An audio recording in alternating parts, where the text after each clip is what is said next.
Assalamualaikum warahmatullahi wabarakatuh. Macam cara difitnah Cik Mansur dan juga bos pun, ipegah dituduh bahawa saji Ye Nawan dan juga Dum Blanda yang pedrop adalah Cik Mansur dengan bos pun. Pu yang netepu oleh urun ron. Cik Mansur nyan adalah siro urun tuha yang selalu membantu Dun Blanda di saat susah je. Hana peng, gejuk peng, hana pui pajuh gejuk, nak pui pajuh, watai drop berakon nak ketulung silikatnya.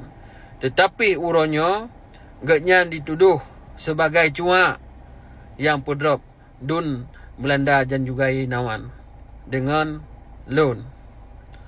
Yang drop Dun Blanda adalah Polda, Polda Aceh drop. Long di Polda, orang yang dilaporkan oleh Jamaika. Pu urusan long orangnya kuat lapor dan kuat kerjasama dengan Polda, kuat drop Nawan dengan Dun Blanda, han masuk akai.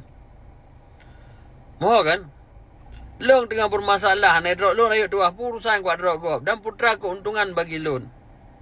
Kuat drop waknya. Ilungnya kuno drop, kenyan urung kuno drop.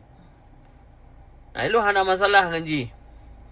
Cuma uronyo disebabkan masalah bantuan hana selesaikan, dipusing cerita, dipropaganda seolah-olah lung dalam disebabkan awaknyo drop. Uronyo di Malaysia tak jaga narib tu, tak jaga abah tu. Baik sampai tak fitnah gop, tak tuduh gop macam-macam. Singoh watai jigrok aturung dah ada tu.